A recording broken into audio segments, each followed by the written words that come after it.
a propósito de lo que estábamos hablando el domingo pasado. Desde el Antiguo Testamento, siglo VIII, está diciendo el Señor a Israel: yo quiero que ustedes me llamen Padre. Yo quiero que ustedes entiendan que soy su Padre. Desde ese bellísimo deseo de Dios con su pueblo, con Israel, cuando incluso plantea todas las posibilidades para que ese Israel maravilloso y bueno esté sentado en Jerusalén y todas las demás naciones reciban como ejemplo eso y vengan también a Dios como su Padre. Al fin y al cabo, lo que Dios quiere y quería en ese momento era que las personas pudieran tener una relación personal y familiar con el Dios Padre Todo Creador. En eso quedamos. Seguramente algunas personas están un poquito inquietas con el tema por aquello de lo que les he dicho a ustedes. Se nos han dicho muchas cosas que no son y eso ha afectado nuestra práctica en la vida cotidiana, nuestra manera de ver al otro, incluso hasta de discriminarlo, de verlo como lo que no es, nos afecta con algunas enseñanzas. En esta parte y en esta palabra hay una cuestión que viene como aclaración y también como anillo al dedo, como se dice, en relación a lo que somos nosotros. Miren ustedes, cuando leímos el versículo 7, dice la Biblia: Juan el Bautista vino por testimonio para que diese testimonio de la luz, en fin o a fin de que todos creyesen en él. Dice la Biblia, Juan no era la luz, él era el que iba a dar testimonio de la luz. Aquella luz verdadera que alumbra a todo hombre venía a este mundo. Versículo 10. En el mundo estaba, y el mundo por él fue hecho, pero el mundo no le conoció. O sea, vino a este plano ese Señor que es también creador y ha estado siempre con nosotros desde la eternidad. Vino a este plano, al plano físico, es decir, se encarnó. Y dice la Biblia, pero el mundo la palabra literal es no le reconoció, no le pudo ver, no le pudo reconocer como lo que era, la luz. ¿Ya? Versículo 11, perdón. A lo suyo, tal como está traducido en el Evangelio, a lo suyo vino y los suyos no le recibieron. A lo suyo vino. Mejor dicho, él vino a cumplir un propósito de Dios que estaba claro y específico, concreto, que él lo tenía muy bien. De hecho, que él lo hizo muy bien. Vino a lo suyo, no a los suyos únicamente, sino al propósito puntual, a lo que era el trabajo y el ministerio y el deseo de Dios para él. Vino a lo suyo.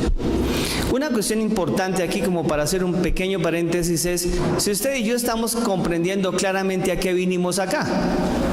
Porque si usted entiende junto conmigo a qué vinimos acá, pues entenderíamos también que está en eso, que está en lo suyo, ¿ya?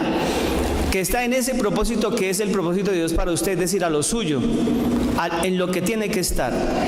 Esto es parte de las grandes preguntas que hacen los seres humanos durante mucho tiempo en su vida. Uno espera que esa pregunta uno la haga a los 10, 12, 15, 20, por ahí. Pero que hay algunos de 80 que está diciendo yo a qué vine acá. Ya, pues está un poquito tarde que usted pregunte sobre el propósito de vida porque ya la vida se le está acabando. De hecho, cuando uno lo pregunta a los 20, 20 y pico, ya se le está agotando el tiempo. Entonces Jesús sí sabía muy claramente a qué vino. Él vino a lo suyo.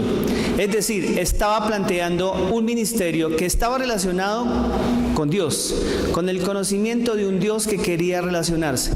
Pero acuérdense lo que dijimos el domingo pasado. El Señor dice, ustedes todos son mis hijos.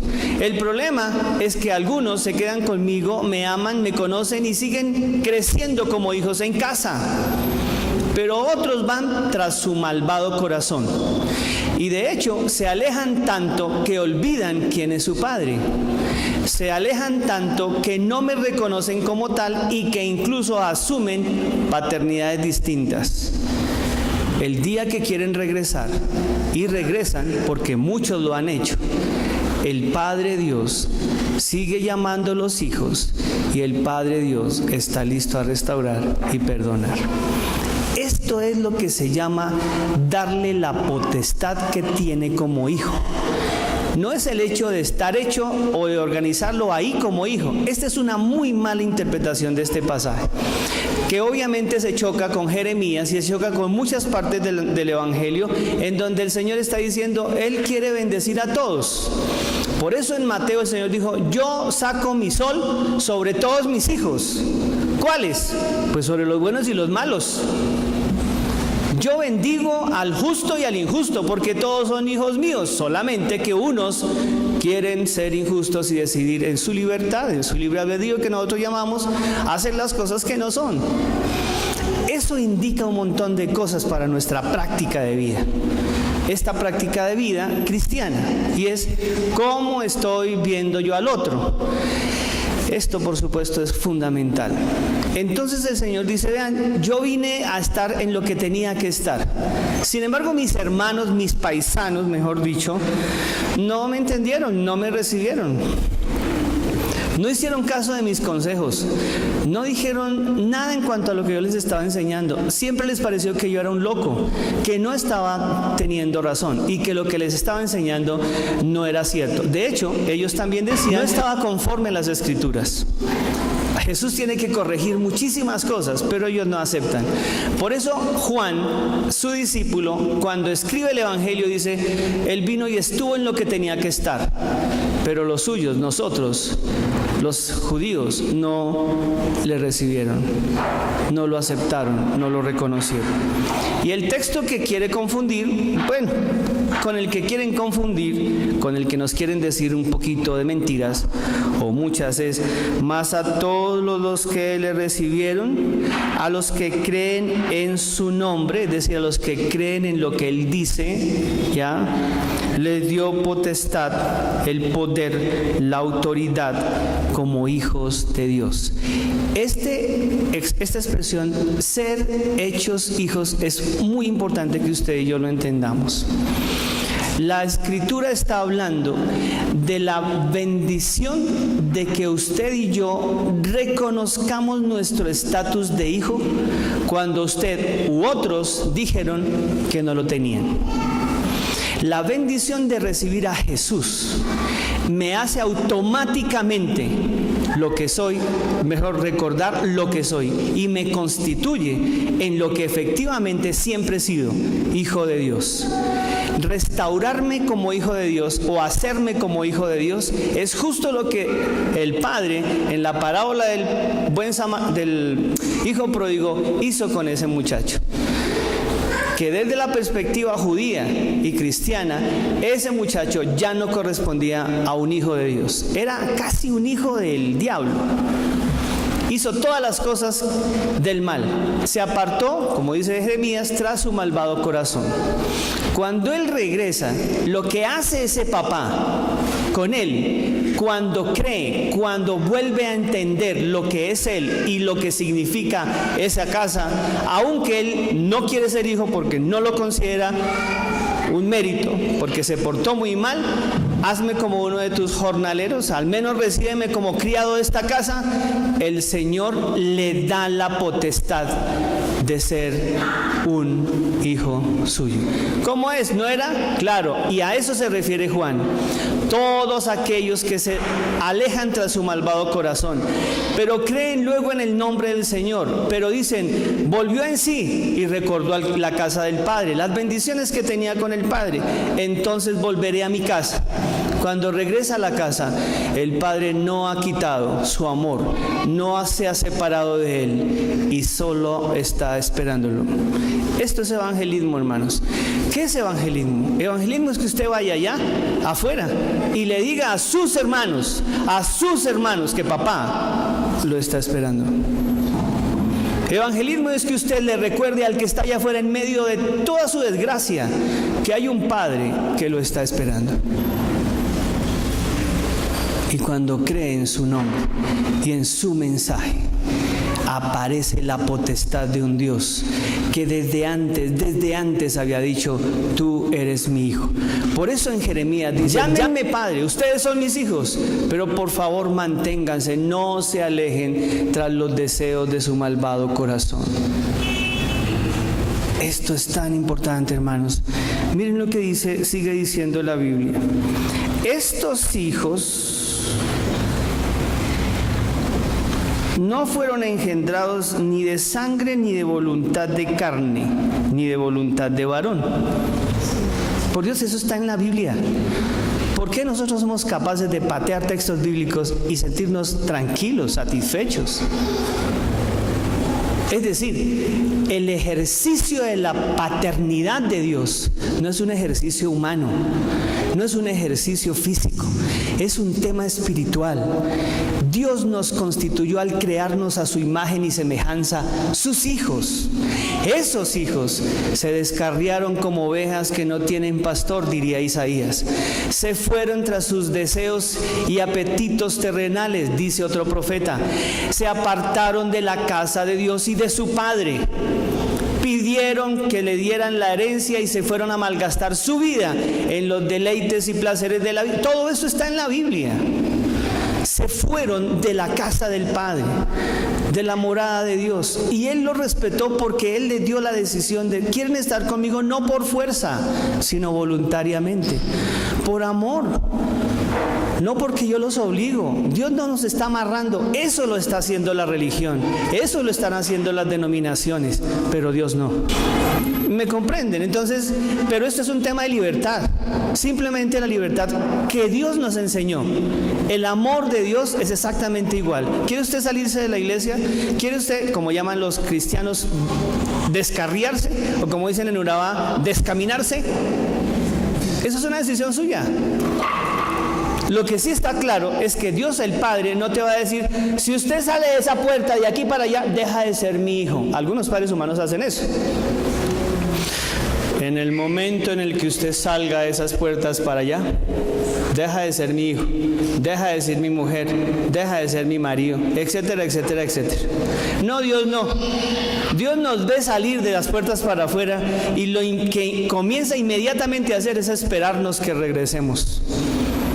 Jamás nos quita el título ni el estatus de padre, de hijo. Al contrario, cuando creemos en su nombre, cuando entendemos su amor, la potestad, la autoridad de hijos del Señor vuelve a ser hecha. Es decir, nos constituye lo que efectivamente fuimos desde siempre, y no por voluntad de varón, por la gracia del Señor. Este es un tema espiritual desde el principio.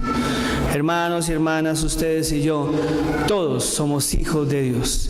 La diferencia de esos hijos de Dios que somos todos está en qué tan cerca estamos del Padre y de su casa de amor y de misericordia. Versículo 16. Escuchen por favor este texto. Porque de su plenitud, de la plenitud del Padre en Dios, de la plenitud del Padre en Jesús, tomamos todos y gracia sobre gracia. Esto a la gente se le olvida leerlo, porque a nosotros nos encantan las discriminaciones, nos encantan el alto, bajo, negro, blanco, rico, pobre, ¿cierto? Nos encantan estrato 1, estrato 8, ministro, pastor, mujer, hombre. El Señor dice: la plenitud de Dios está en todos. En todos. Y esa gracia, bendición sobre gracia está abierta para todos. Esto está relacionado con un Dios que siempre quiere amarnos y llamarnos sus hijos. Cuando ese hijo calavera se va y toma decisiones, y los mismos hermanos, porque son los hermanos, no el padre, el que dice: usted, ábrase que usted no es mi hermano, usted no es nada. Y el papá, Dios, desde: nene, ¿usted por qué le está diciendo eso a su hermano? Porque está mal, se portó mal. Sí, pero eso no lo quita de ser hijo mío. De hecho, si hay una herencia, estando portándose mal en términos humanos, pues a ese le toca, ¿o no? Hasta la humanidad, hasta el gobierno, hasta los estados definen la igualdad, no importa lo mal que se porten. Usted no puede creer que Dios es diferente. El asunto es que, claro, todos tenemos que participar de las bendiciones dentro del reino. Dentro del reino. El otro disfruta del sol, del aire, de todas esas cosas buenas que vienen sobre buenos y malos. Pero la eternidad y el reino de los cielos se vive solamente en el mundo espiritual con Dios. De lo que se está perdiendo ese hermano es primero de la gracia y de la presencia de su Padre, nuestro Padre. Y de lo que se está perdiendo ese hermano al final es de estar eternamente con el Padre Celestial. De eso sí, y por eso hemos sido llamados a invitar al hermano a que vuelva a casa. Ven que es fácil evangelizar. El evangelismo es sencillo, es dígale al que está allá que papá Dios lo está esperando, que nuestro amoroso Padre y sus hermanos, o sea nosotros, lo estamos esperando. Es que mucha gente no entra a la iglesia, no por Dios, sino por los hermanitos que tiene.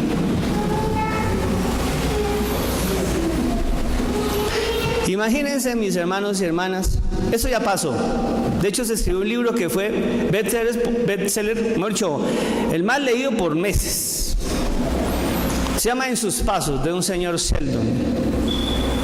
Algún día, voy a poner el ejemplo un poquito diferente a lo que pasó en realidad, pero para que me sirva para el propósito de este sermón, que ya va a terminar, tranquilos.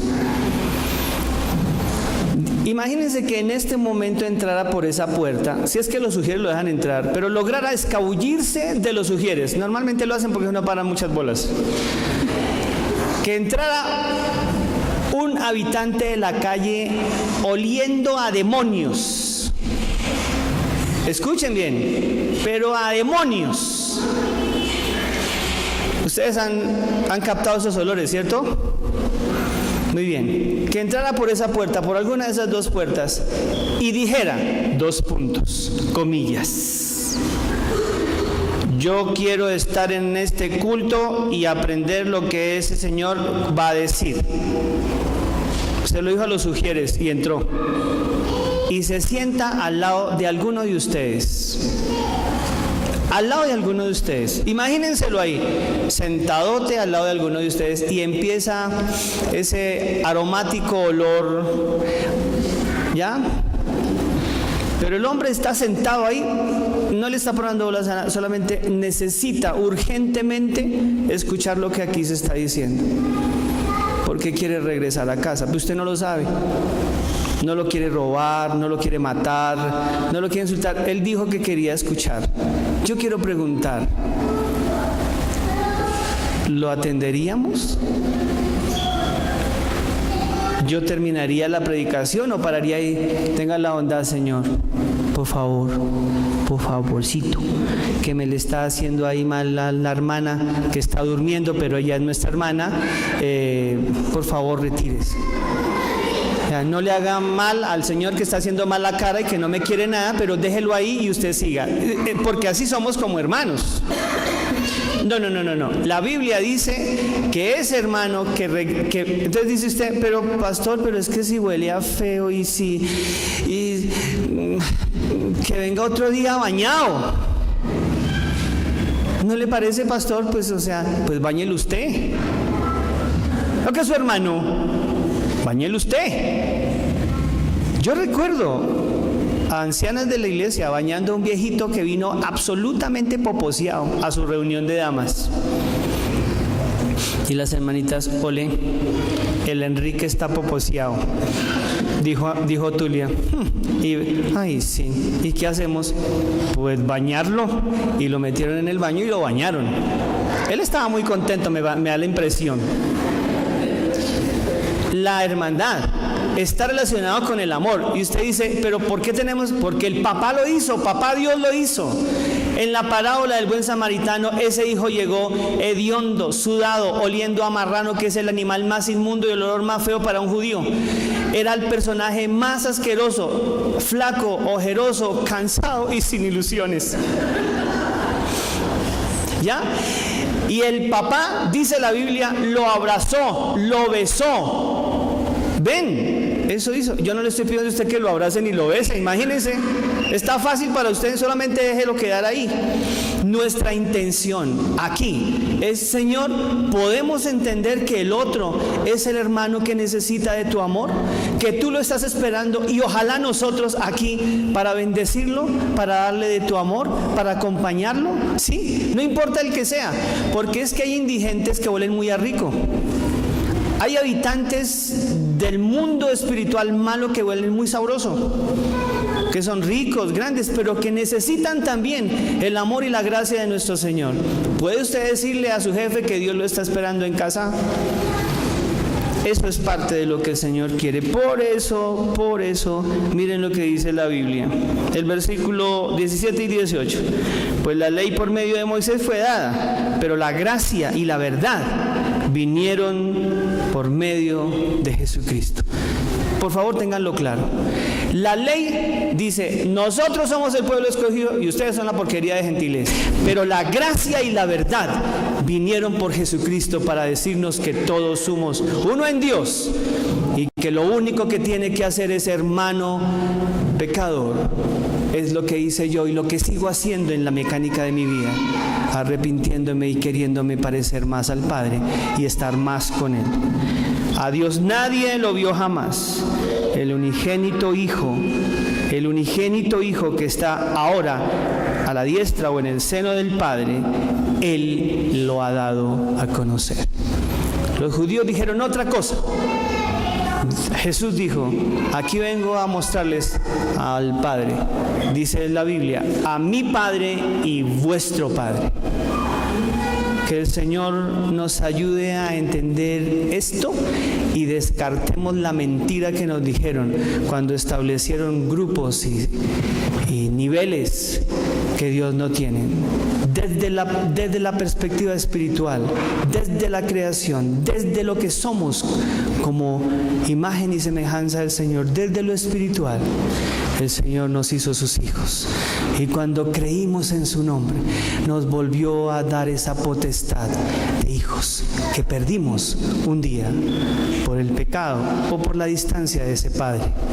Oremos. Señor, te damos gracias y ahora pues por supuesto que tenemos que identificar esto con muchísimos más elementos. Si efectivamente todos somos tus hijos y ya simplemente no hay distinción en eso, solo estamos esperando a los hijos que están alejados de casa, ¿cómo podemos, Señor, nosotros, entre hijos que están en casa, establecer diferencias, divisiones, incluso discriminaciones? Nos falta tanto, Señor. La idea es que tú nos sigas enseñando y sigas recordándonos que nos amas como un Padre eterno, que sigues bendiciendo a tus hijos con todas las bendiciones de tu gracia y de tu plenitud, allá afuera y aquí adentro. A esos hijos malvados no les has acortado el aire, ni el agua, ni el sol, como a nosotros. Nos has bendecido igual. Lo hiciste cuando no éramos y no habíamos llegado a casa. Ahora que estamos, ¿por qué nos sentimos mejores, especiales, maravillosamente distintos? Ellos, Señor, están en el lugar en donde nosotros estuvimos. Llámalos con tu gracia y con tu espíritu y con tu amor. Permite que nosotros participemos de ese llamado. Y deja, Señor, que entendamos que tú nos amas a todos por igual y no haces acepción de personas. Por Jesús nuestro Señor oramos. Amén.